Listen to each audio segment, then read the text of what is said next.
In today's video, I'm going to be picking every single Week 13 college football game, as usual, using this beautiful website, Playoff Predictors. Now, the biggest casual you know in your life is going to look at you and tell you that this is a dud weekend. If you're a real college football fan, and the reason I call that friend a casual, you know that there's no such thing as a dud weekend. There are so few and so precious weekends that every single one should be treated as such. And Week 13 is no different. Yes, it is the annual cupcake week in the SEC. We're not seeing the same amount of depth we usually see, but there's no such thing as a dud weekend. We're still going to have some surprising and interesting results across the country and intrigue to go all around. And if you're an SEC fan or a fan of an SEC team, I highly encourage you to maybe lock into a different conference this week and lock into the race. Maybe what's going on in the ACC is pretty crazy. Maybe the Big Ten. Maybe you check out the Sun Belt. There's a lot that this sport has to offer. We're going to go through and pick every single game for Week 13. And I'll start with the usual disclaimer that I'm not going to be able to go super extremely in depth into every single pick because we are picking them all, but we will stop just a little bit longer for some of the marquee matchups of the weekend. We had some MAC games that happened early in the week on Tuesday and Wednesday that I was not able to pick, but Akron getting a win over Bowling Green, that's actually their last game of the season. They end the year 5-7. They wouldn't have been able to qualify for a bowl game either way, so it makes it a little less painful that they were a game away, but kind of bizarre to be wrapping up your season with 2 weeks still left to go in November. So a little bit of a bizarre feeling for what was a bizarre season for them, but ultimately a solid season for Joe Moorhead. Western Michigan gets another decisive win. They trailed early, but get another one. Their path to the MAC title game very clear. Ohio continues UMass's winless season with a win over them. Central Michigan gets a win. That gets them to 7-4 on the year. Pretty impressive stuff in Matt Drinkel's first season there. That is pretty awesome to see. And then we've got Miami of Ohio taking care of business on the road versus Buffalo. Buffalo dips below 500. They now need to win their next game if they want to make a bowl. So some interesting stuff going down in the MAC. Miami of Ohio, I believe, also has a fringe MAC title shot, but they need Toledo to choke. And we will be picking Toledo's game later in these picks. So let's get into the week here with Thursday. We've got a game today. It is Thursday as I record this video. Louisiana at Arkansas State. Kind of an interesting one. Arkansas State has notoriously been a team I cannot pick very well. They almost always do the opposite of what I do and say is going to happen. I think Louisiana has been playing a little bit better recently, and so I'm actually going to pick them on the road versus Arkansas State. I believe Arkansas State is a slim favorite. We'll see if Arkansas State goes and does it again. I believe they are one win away from bowl eligibility. We are at that time of the season where there are high stakes for some of these teams that are on the fringe of a bowl game. Florida State at NC State is going to be an interesting one here. The Seminoles did get a win over Virginia Tech last week. NC State got blown out last week as well. I'm trying to recall. It was Miami, I believe they played. So neither team has had their season quite go according to plan. NC State still has not clinched bowl eligibility this year. I believe Florida State is in the same boat as that. And so this is going to be an interesting matchup here. I can verify with Florida State because that might actually be wrong. It says 5-5. I believe that's accurate. So both teams 5-5. Bowl eligibility is on the line. So relatively high stakes on a Friday night. I'm going to rock with NC State at home. They've just been a little bit more consistent offensively speaking this year. Which, to be fair, Florida State has been solid in their own right on offense as well. Not a ton of defense is going to be played in this one. And so give me the Wolfpack at home, a place where they have been able to perform well, and we did see them take out Georgia Tech in this building. Hawaii at UNLV here is the other Friday night game. This one with massive Mountain West title game implications here. If the Rainbow Warriors win, they are in a great position to really make something of their season here and finish strong. They've already had a great season, but UNLV, maybe a little bit more of a disappointing tone, but if they can still win a Mountain West title, that should be considered a success. Not a lot of defense will be played in this one either. UNLV did show a glimmer of solid defense last week against Utah State, and because of that, I'm going to trust that, and I'm going to rock with UNLV at home. Hawaii's had a very fun season. They've already crushed a lot of their expectations that were out there, so they're playing with house money at this point. Why not go to Vegas when you're playing with house money? We'll get to Saturday now, to the Saturday game, starting with the Big 12 matchup, Kansas at Iowa State. Don't have too much to say here other than I think Iowa State has been playing a lot better recently. Obviously, they've been winning football games recently as opposed to when they were losing them, but they've adjusted despite all the injuries and attrition they faced. Kansas just has not been a super inspiring team all the time this season, and so for that reason, I don't trust them to go on the road and pull off a win here. Minnesota at Northwestern. Northwestern still looking for that 6th win to clinch bowl eligibility. Minnesota's already there. You talk about motivation. You talk about which team has played with more of an edge throughout the season, and I think it's been Northwestern. Minnesota's had a few ugly games that have gotten out of hand this year. They've gotten blown out. The one against Iowa was ugly. They get blown out by Oregon on a Friday night last week. Northwestern, to me, has just been playing a lot better football. They know how to test teams and keep it close. It's going to be an ugly game. Don't get me wrong. Over-under is probably in the 40s in this one because that will reflect the game style. But Northwestern has been a lot more impressive with how close they've played teams recently. I'm looking at the Michigan game, I'm looking at the Nebraska game, even that USC game. It's been good stuff from Northwestern football. So I think they get that 6th win, and deservedly so, against Minnesota.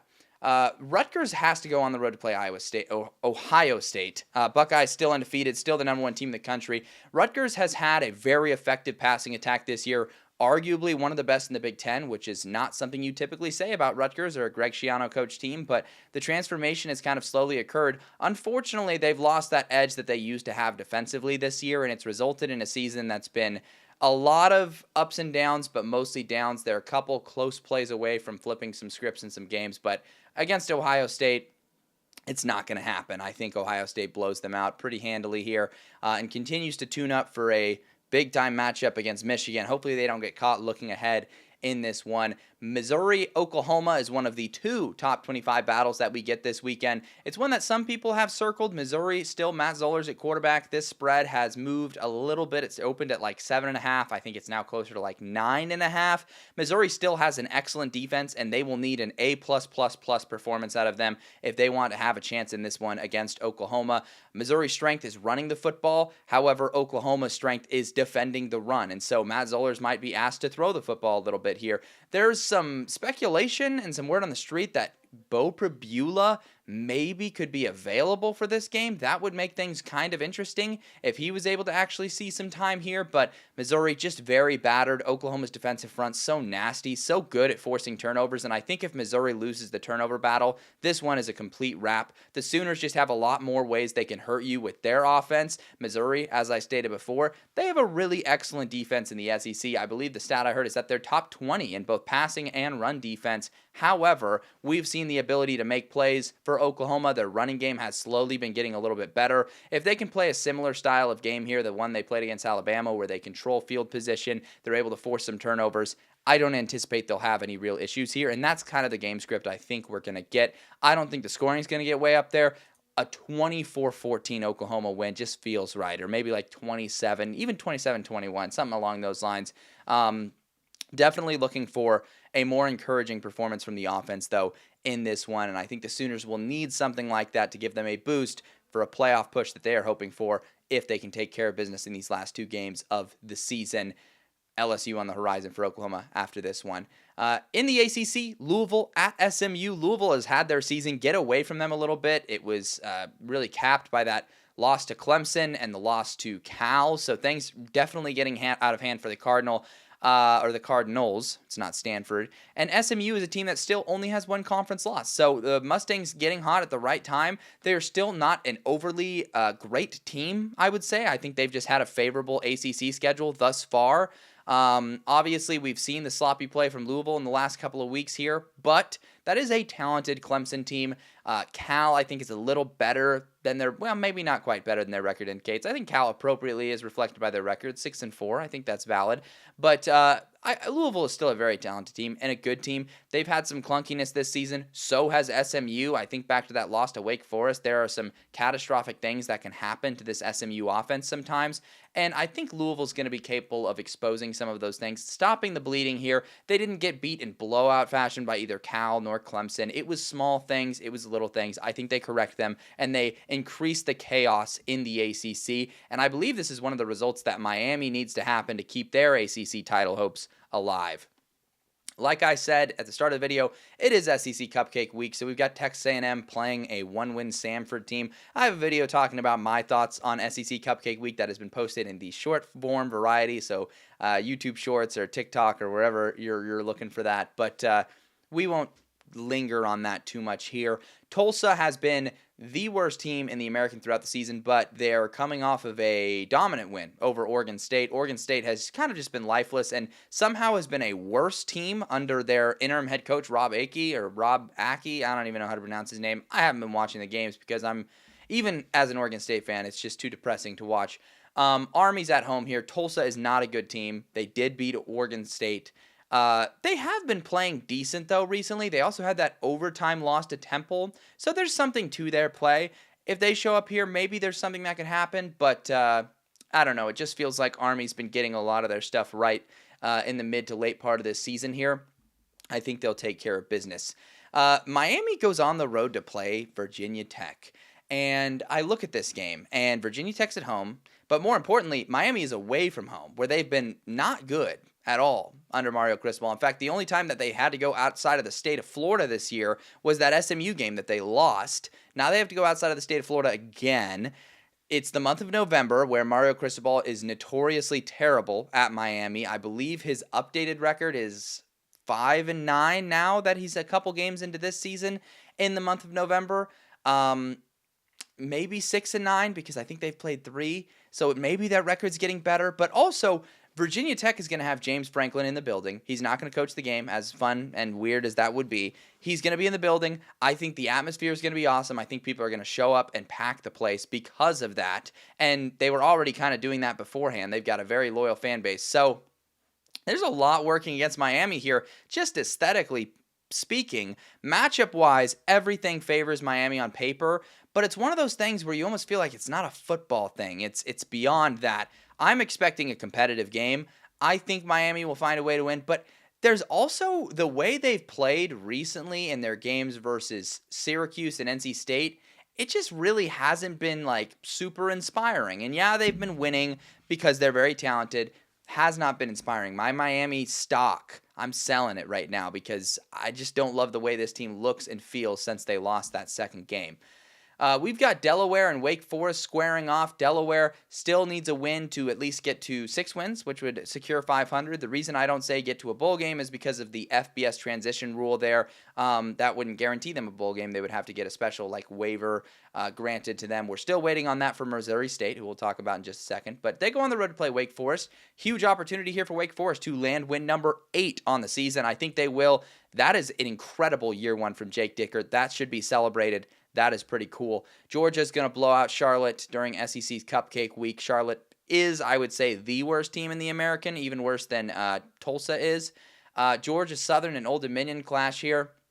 Georgia Southern's been playing a little bit better recently. If I remember correctly, I actually am not quite remembering exactly what they did last week, but I recall they've gotten a couple of wins at least recently. Old Dominion, however, I'd say more so, has had their season back on course. Their Sun Belt title hopes are pretty much all but gone, but I think they can win this one on the road. I believe, should I even guess? Is that Statesboro, Georgia? I think it is. Anyways, moving on. James Madison is at home against Washington State. They lobbied really hard. There was even a rumor going at one point that game day might be at this game. That is not the case. They're at home. And there's been an annual November collapse for James Madison that we've seen happen since they've been in the FBS. It's been very interesting to track. And last year it came down to their last game where they lost, I believe, to Marshall, which bounced them out of the Sun Belt title game, basically.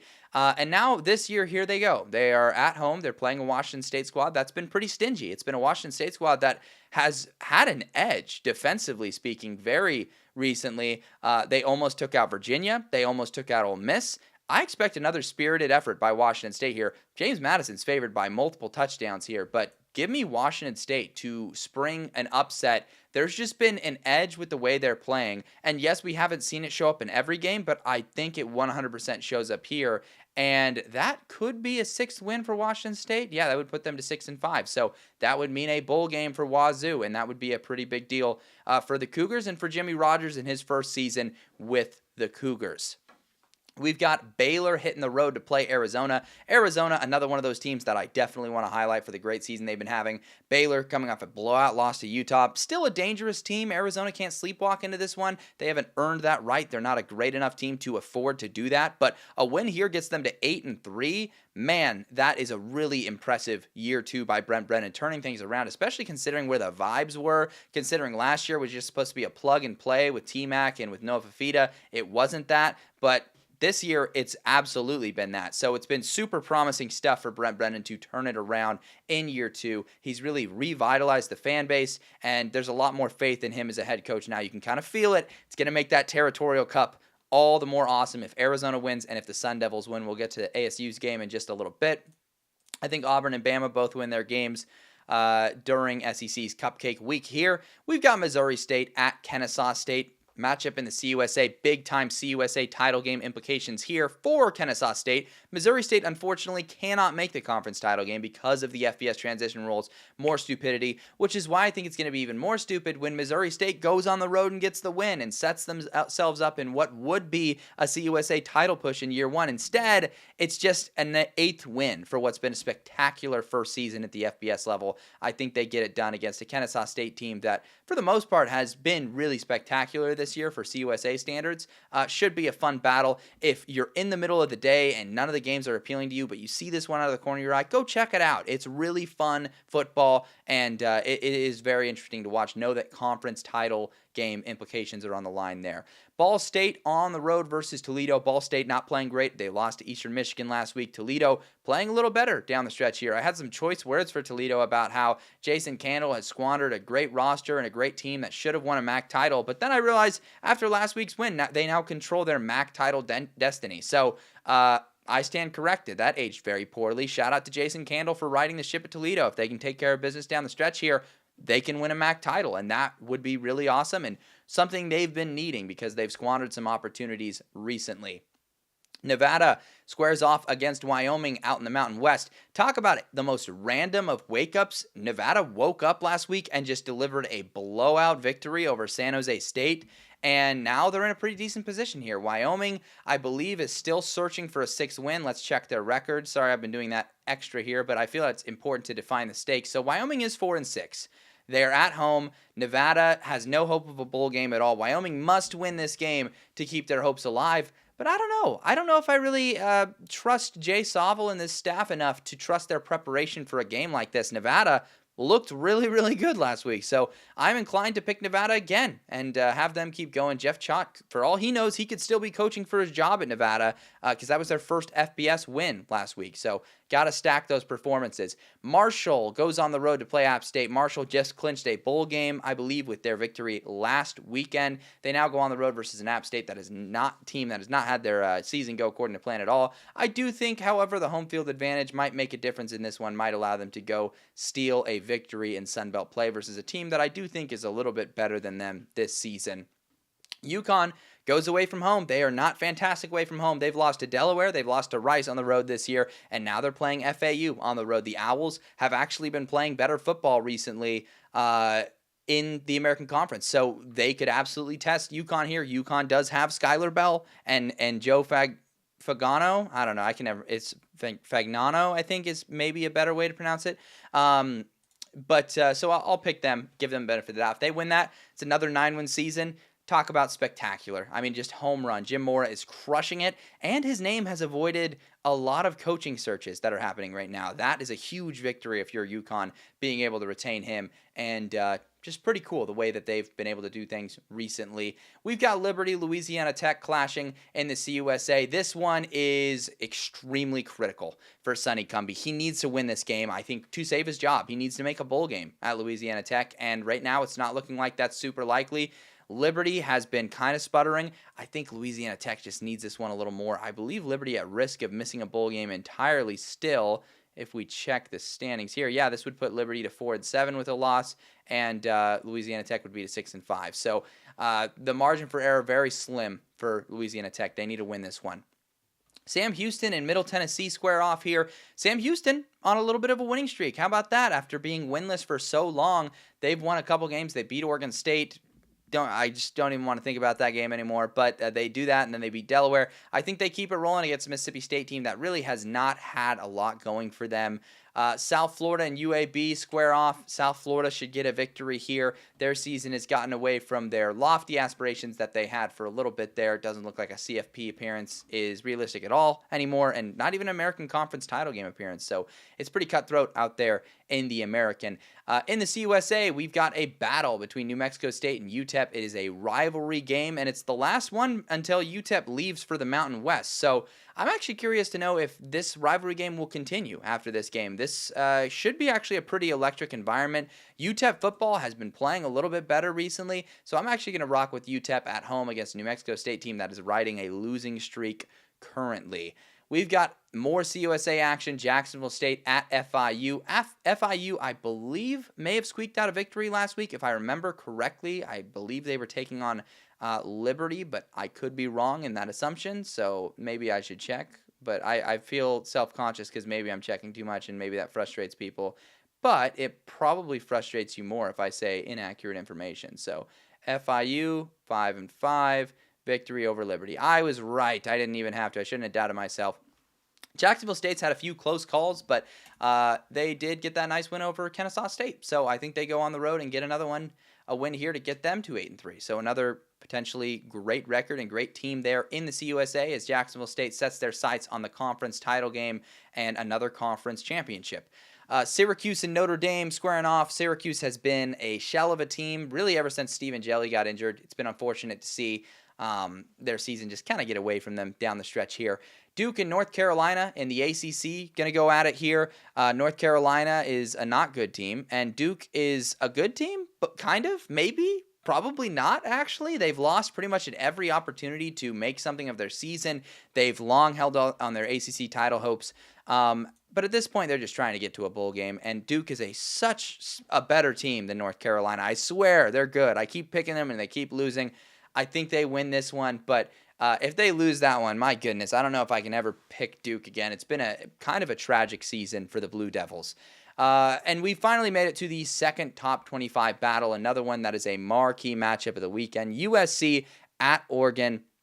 Huge, classic, old-time Pac-12 matchup, now a Big Ten matchup. USC has landed several excellent victories this year against Nebraska, against Iowa, but they have not landed that signature victory. This would be a signature victory on the road against the Oregon Ducks, and this might be the year to do it. The Oregon Ducks have not looked spectacular. They have lost at home to Indiana this season.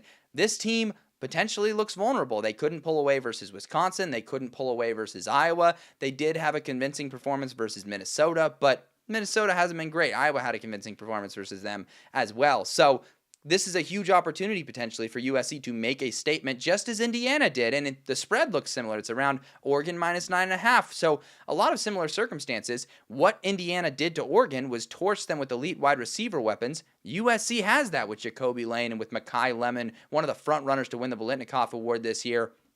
So they have the dudes. They can absolutely do what Indiana did to Oregon. The question is Oregon a different team than they were? And I lean towards the answer being yes. The Ducks feel like they have discovered more about themselves. They're going to have a lot of their weapons either fully back or close to back for this game.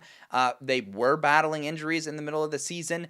And I don't know, it just feels like Dante Moore is not really going to blink in this one. The word on the street is that there may be inclement weather. We may be seeing another rainy, sloppy day. The Ducks are very comfortable operating in that.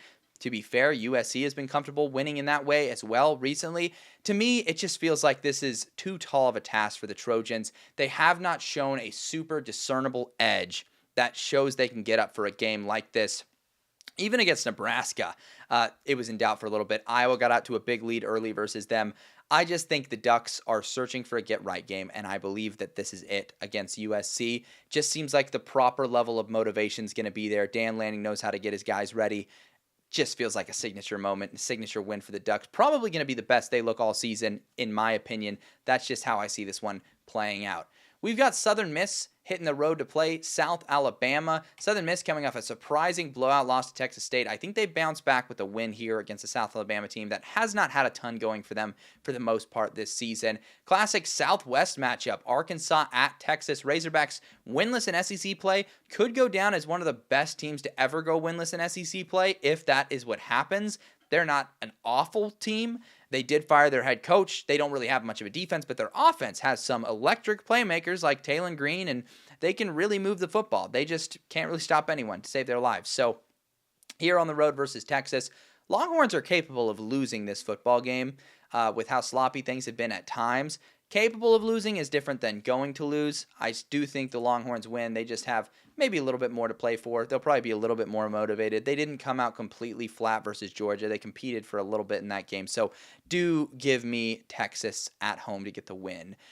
East Carolina is trying to keep their American Conference title hopes alive on the road versus UTSA. We do have that UTSA win versus Tulane where they woke up and won that one on the resume, but it feels like such a blip on the radar that I don't know if it can be consistently relied upon. So give me East Carolina in that matchup. Michigan State still winless in Big Ten play. It has been really, really awful. And Iowa at home, they've had a couple tough, close losses to ranked teams. I think they get a win, take out their aggressions on Michigan State. Could get ugly, just like it did when they played Minnesota. Kentucky is a talented team. They're a talented team on a 2-game winning streak that's been playing pretty dang good football. They've got an opportunity to get to a bowl game. They just got to go on the road and beat Vandy. This is a different Vandy team this year, obviously, though. They've really shined in a lot of big moments. Diego Pavia has obviously shown everything he's capable of. This team plays with a chip on their shoulder. They're not going to overlook anyone.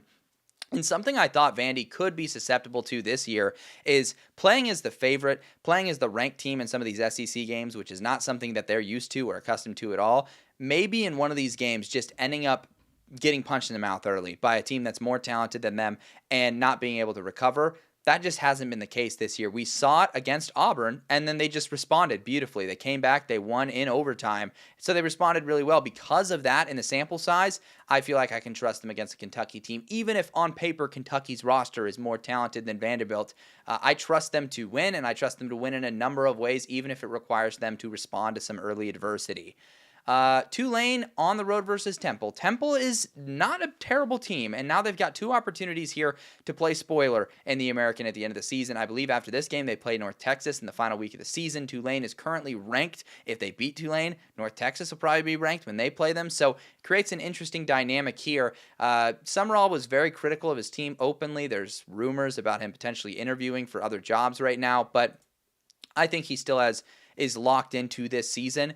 I think they will respond well, and I think they'll just get the win against Temple. Still been a really great year one for Casey Keeler with Temple. They would love to get that 6th win to get to a bowl game down the stretch here. It's just going to be really, really difficult. Georgia State, still no Sun Belt wins. I think that continues against a Troy team that is having a good season. 6-4, that would be win number 7 for them if they get that victory there.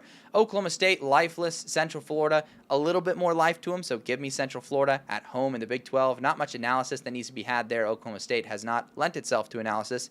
They did hold Kansas State to 14 last week, so kudos for that. Maybe they could do something intriguing there, but I don't know. TCU and Houston square off. I was going to pick TCU in this game, looking ahead a couple of weeks ago and just thinking, where's Houston going to lose? And I was like, oh yeah, that TCU game would make a ton of sense. However, TCU just looked so flat and so awful versus BYU last week. I think there's something wrong with the Frogs right now. Feels like things are a little bit dysfunctional. Some of the timeouts that they were taking, the frustration that Josh Hoover was showing visibly, just feels like things might maybe be, I wouldn't use the word toxic, but the season's kind of gotten away from TCU. So at home, give me Houston to get win number 9 on the year. Absurd season for Willie Fritz. And, we'll see what Houston can do down the stretch here. If they make the Big 12 title game, could do some damage, but I think the odds are pretty long for that to happen. Michigan hits the road to play Maryland. I hate this spot for Michigan. Michigan took a last-second field goal to beat Northwestern. They could be caught looking ahead to Ohio State during this week. Maryland is a team that just announced Mike Locksley will be back for next season. They have a young core of exciting and talented players that absolutely may rally around their head coach now that they know he'll be back for another year. It might not be a super hostile environment, but it is a road game nonetheless, and a back-to-back road game stretch for Michigan. Don't love the vibes at all. I don't know if I'm going to fully bring myself to pick the upset. I will pick Michigan, and based on precedent last year, they beat the tar out of Northwestern a week before playing Ohio State, so they didn't get caught looking ahead. But I don't know, man. I don't know. Maryland's also not a terrible team. They've played some teams close in Big Ten play. They are arguably a better team than Northwestern, but I will rock with Michigan. Kansas State hits the road to play Utah. Utes are at home. They've been playing really well. Kansas State has a lot of holes that can be exposed, especially by this Utah offense, the way they've been playing. So give me the Utes. We've got a few more games here. Clemson will beat Furman, no doubt about that. We've got Coastal Carolina at South Carolina. Gamecocks, very talented. I think they will win. If they lose to the Chanticleers, some interesting conversations could be had about Shane Beamer during a season that's been pretty underwhelming. We're on the home stretch here with ULM at Texas State. Texas State, a dominant performance last weekend. Super encouraging stuff. We've got New Mexico on the road playing Air Force out in the Mountain West. New Mexico's had a really great season. Air Force doesn't have much of a defense to speak of, so I think that they will light them up. Colorado State at Boise State. Long ago, Colorado State fired their head coach, Jay Norvell. It's been a lost season. Broncos have had a disappointing year in their own right. They lost another tough one to San Diego State last week, but I think they win here. We've got Pitt at Georgia Tech, and bad spot for Georgia Tech. Georgia Tech has been flirting with disaster for several weeks in a row now. They are at home, which is nice. People are really hyping up the fact that this is like senior night and homecoming. I guess not homecoming, senior night, last game for all these seniors. They're going to lock in. There's a senior-heavy squad.